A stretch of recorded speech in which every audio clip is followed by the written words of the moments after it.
जोहार नमस्कार दर्शकों, एक बार फिर मैं आ पहुंचा हूं इन्फोर्समेंट डायरेक्टरेट यानी कि ईडी के कार्यालय के समक्ष। यह इन्फोर्समेंट डायरेक्टरेट का जो कार्यालय है, ये जो ईडी की ऑफिस है, यह आज झारखंड ही नहीं पूरे देश की राजनीति में केंद्र बिंदु बना हुआ है।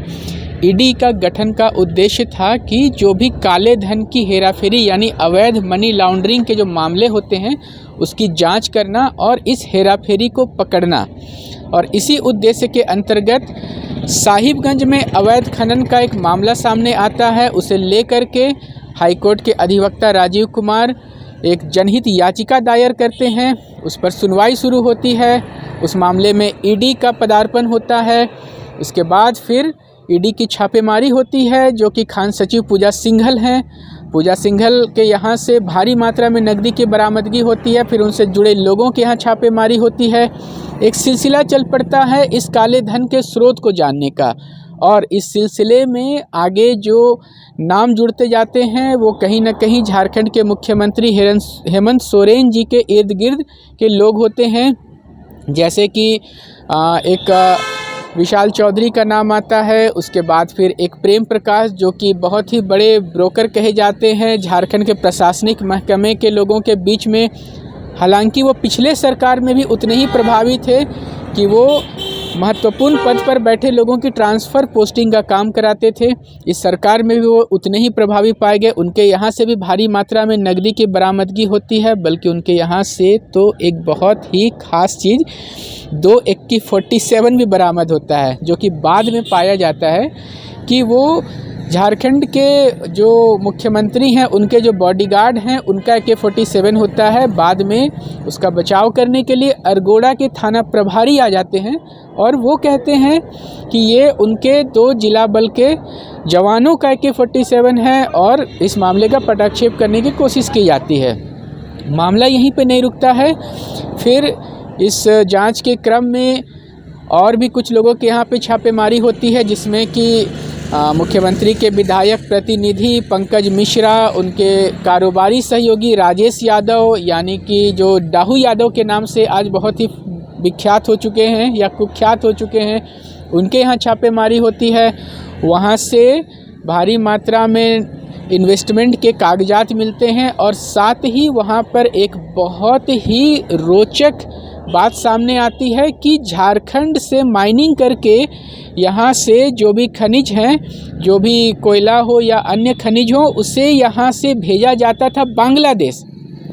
ध्यान से सुनिएगा, यहाँ से बांग्लादेश भेजा जाता था, और उस बांग्लादेश में भेजने के लिए एक अंतर्राष्ट्रीय स्तर का जहाज़ इस्तेमाल होता था। हालांकि जानकारी आई थी कि 2 जहाज़ इस्तेमाल होता था। एक जहाज़ को कहीं भूमिगत कर दिया गया और एक जहाज़ को ईडी के अधिकारियों ने पकड़ा, जब्त किया।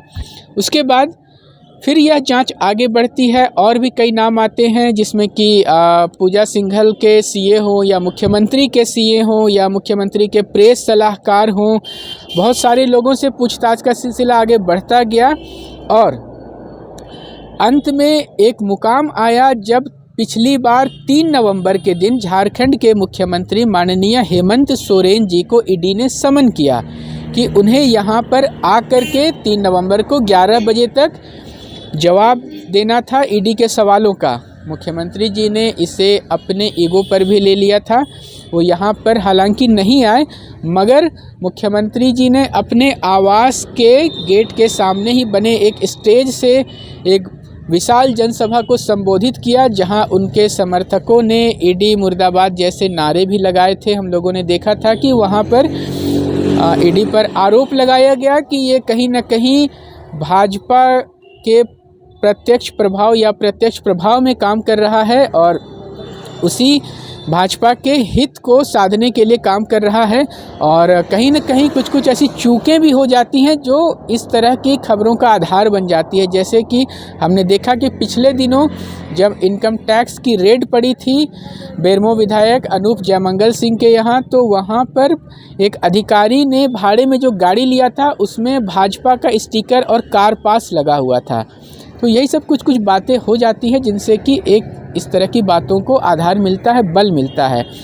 अब अभी आज जो महत्वपूर्ण जानकारी वो है कि ईडी ने कल के दिन यानी बुधवार को मुख्यमंत्री हेमंत सोरेन को फिर से समन किया है और उन्हें झारखंड राज्य के स्थापना दिवस यानी कि 15 नवंबर के ठीक 2 दिनों के बाद यहीं इसी कार्यालय में, जी हाँ, हमारे सहयोगी के माध्यम से आप देख पा रहे होंगे ईडी के इस झारखंड राज्य के क्षेत्रीय कार्यालय को, इसी कार्यालय में मुख्यमंत्री जी को आकर ईडी के सवालों का जवाब देना है और यहाँ पर उन्हें सुबह 11 बजे तक पहुँच जाना है, जिस तरह से उन्हें निर्देशित किया गया है पत्र में।